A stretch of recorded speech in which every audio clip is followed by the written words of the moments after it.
Chapter 33. A Queen's Girl. The next 3 weeks were busy ones at Green Gables, for Anne was getting ready to go to Queen's, and there was much sewing to be done and many things to be talked over and arranged.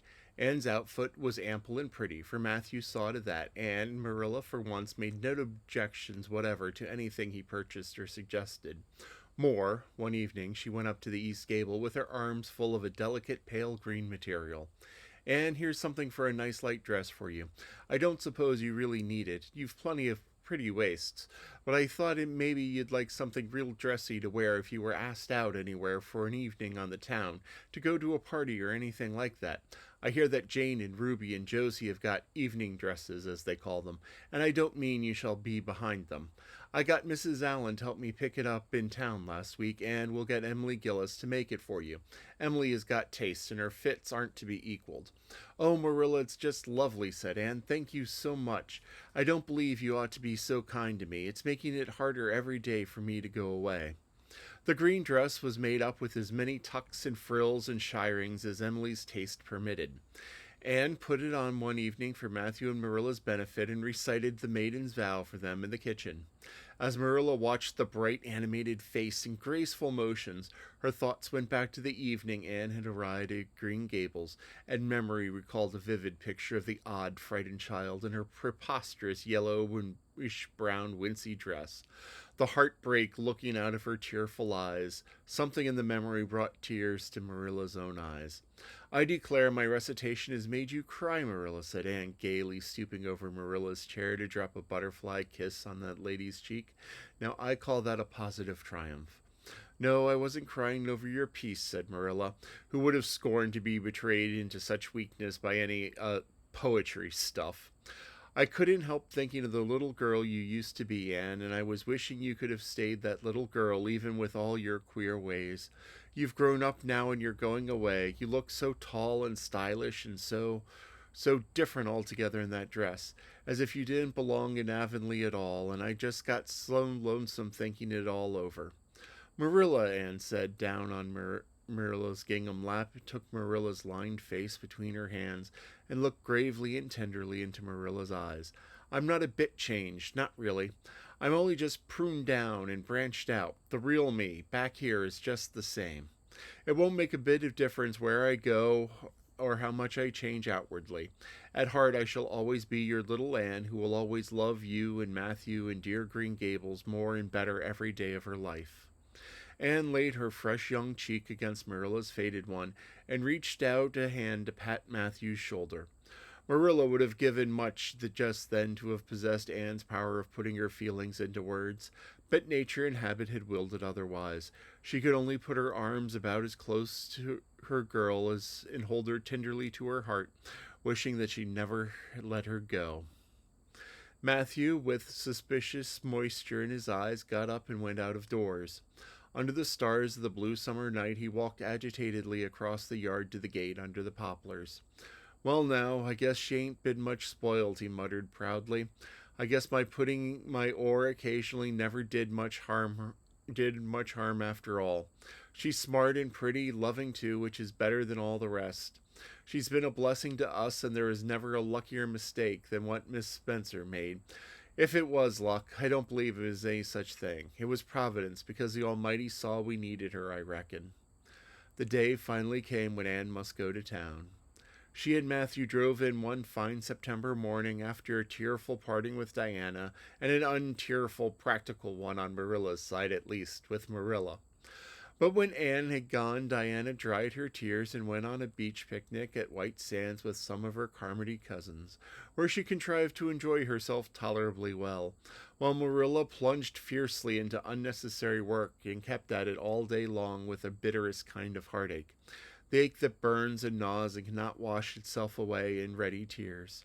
But that night when Marilla went to bed, acutely and miserably conscious that the little gable room at the end of the hall was unattended by any vivid young life and unstirred by any soft breathing, she buried her face in her pillow and wept for her girl in a passion of sobs that appalled her when she grew calm enough to reflect how very wicked it must be to take on so sinful a fellow creature.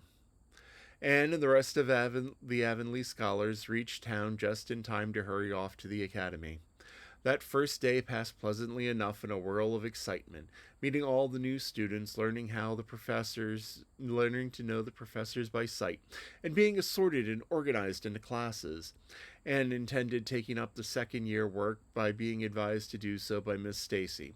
Gilbert Blythe elected to do the same. This meant getting a first class teacher's license in 1 year instead of two, if they were successful, but it also meant much more and harder work. Jane, Ruby, Josie, Charlie, and moody Spurgeon, not being troubled with the stirrings of ambition, were content to take up the second class work. Anne was conscious of a pang of loneliness when she found herself in a room with 50 other students, not one of whom she knew except the tall, brown haired boy across the room. Knowing it was him in the fashion she did not help her much, as she reflected pessimistically. Yet she was undeniably glad that they were in the same class. The old rivalry could still be carried on, and Anne would hardly have known what to do if it had been lacking. I wouldn't feel comfortable without it, she thought. Gilbert looks awfully determined. I suppose he's making up his mind here and now to win the medal. What a splendid chin he has. I never noticed it before. I do wish Jane and Ruby had gone for first class too. I suppose I won't feel much like a cat in a strange garret when I get acquainted, though. I wonder which of the girls here are going to be my friends. It's really an interesting speculation. Of course, I promised Diana that no Queen's girl, no matter how much I liked her, should ever be as dear to me as she is. But I have lots of second class, second best affections to bestow. I like the look of that girl with the brown eyes and the crimson waist. She looks vivid and red rosy. There's that pale, fair one gazing out the window. She has lovely hair and looks as if she knew a thing or two about dreams. I'd like to know them both, know them well enough to walk with my arm about their waists and call them nicknames. But just now I don't know them and they don't know me and probably don't want to know me particularly. Oh, it's so lonesome. It was lonesomer still when Anne found herself alone in her hall bedroom that night at twilight. She was not to board with the other girls who all had relatives in town to take pity on them. Miss Josephine Barry would have liked to board her, but Beechwood was so far from the academy that it was just out of the question. So Miss Barry hunted up a boarding house, assured Matthew and Marilla that it was the very place for Anne. The lady who keeps it is a reduced gentlewoman, explained Miss Barry. Her husband was a British officer, and she is very careful what sort of boarders she takes, and will not meet with any objectionable persons under her roof. The table is good, and the house is near the academy in a quiet neighborhood. All of this might be quite true, and indeed proved to be so, but it did not materially help Anne in her first agony of homesickness that seized upon her. She looked dismally about her narrow little room with its dull, papered, pictureless walls, its small iron bedstead and empty bookcase.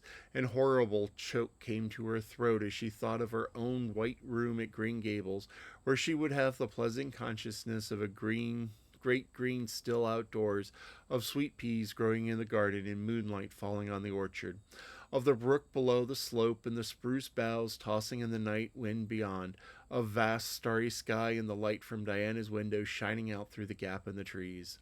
Here there was nothing of this. Anne knew that outside her window was a hard street with a network of telephone wires shutting out the sky, the tramp of alien feet, and 1,000 lights gleaming on a stranger's faces. She knew that she was going to cry and fought against it. I won't cry. It's silly and weak. There's a third tear splashing down by my nose. There are more coming. I must think of something funny to stop them. But there's nothing funny except when it's connected to Avonlea, and that only makes things worse. 4, 5, I'm going home next Friday, but that seems 100 years away. Oh, Matthew is nearly home by now, and Marilla's at the gate, looking down the lane for him. 6, 7, 8, oh, there's no use in counting them. They're coming down in a flood presently. I can't cheer up. I don't want to cheer up. It's nicer to be miserable. The flood of tears would have come, no doubt, had not Josie Pye appeared at that moment. In the joy of seeing a familiar face, Anne forgot that there had never been much love lost between her and Josie. As part of the Avonlea life, even a Pye was welcome. I'm so glad you came up, said Anne sincerely. You've been crying, remarked Josephine with aggravating pity. I suppose you're homesick. Some people have so little self-control in that respect. I've no intention of being homesick, I can tell you. Town's too jolly after that poky old Avonlea. I wonder how I ever existed there so long. You shouldn't cry, Anne. It isn't becoming, for your nose and eyes get red, and then you'll see all red. I've had perfectly scrumptious time at the academy today. Our French professor is simply a duck. His mustache would give you kerwallops of the heart. Have you anything edible around, Anne? I'm literally starving. I guess likely Marilla load you up with cake. That's why I called around. Otherwise, I've gone to the park to hear the band play with Frank Stockley. He boards at the same place I do, and he's a sport. He noticed you in class today and asked me who the red-headed girl was. I told him that you were an orphan that the Cuthberts had adopted, and nobody knew very much about what you'd been before that. Anne was wondering if, after all, solitude and tears were not more satisfactory than Josie Pye's companionship, when Jane and Ruby appeared, each with an inch of the Queen's color ribbon, purple and scarlet, pinned proudly to her coat. As Josie was not speaking to Jane just then, she had to subside into comparative harmlessness. Well, said Jane with a sigh, I feel as if I have lived many moons since the morning. I ought to be home studying for my vigil. That horrid old professor gave us 20 lines to start on tomorrow. But I simply couldn't settle down to study tonight, and methinks I see traces of tears. If you've been crying, do own up. It will restore my self-respect, for I was shedding tears freely before Ruby came along. I don't mind being a goose so much if somebody else is goosey too. Cake, you'll give me a teeny piece, won't you? Thank you. It has the real Avonlea flavor. Ruby, perceiving that the Queen's calendar lying on the table, wanted to know if Anne meant to try for the gold medal. Anne blushed and admitted she was thinking of it. Oh, that reminds me, said Josie. Queen's is to get every of the Avery scholars after all. The word came today. Frank Stockley told me. His uncle is on the board of governors, you know.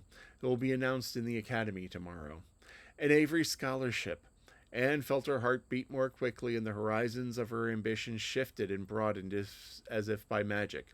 Before Josie had told her the news, Anne's highest pinnacle of aspiration had been a teacher's provincial license, class first, at the end of the year, and perhaps the medal. But now, in one moment, Anne saw herself winning the Avery Scholarship, taking an arts course at Redmond College, and graduating in a gown and mortarboard, before the echo of Josie's words had died away. For the Avery Scholarship was in English, and Anne felt as if her foot was on native heath. A wealthy manufacturer of New Brunswick had died and left part of his fortune to endow a large number of scholarships to be distributed among the various high schools and academies of the maritime provinces, according to their respective standings. There had been much doubt whether one would be allotted to Queen's, but the matter was settled at last, and at the end of the year the graduate who made the highest marks in English and English literature would win the scholarship. $250 a year for 4 years at Redmond College. No wonder that Anne went to bed that night with tingling cheeks. To win that scholarship, if hard work can do it, she resolved, wouldn't Matthew be proud of me if I got to be a B.A.? Oh, it's delightful to have ambitions, but I'm so glad I have such a lot, and there never seems to be any end of them. That's the best of it. Just as soon as you attain one ambition, you see another one glittering higher up still. It does make life so interesting.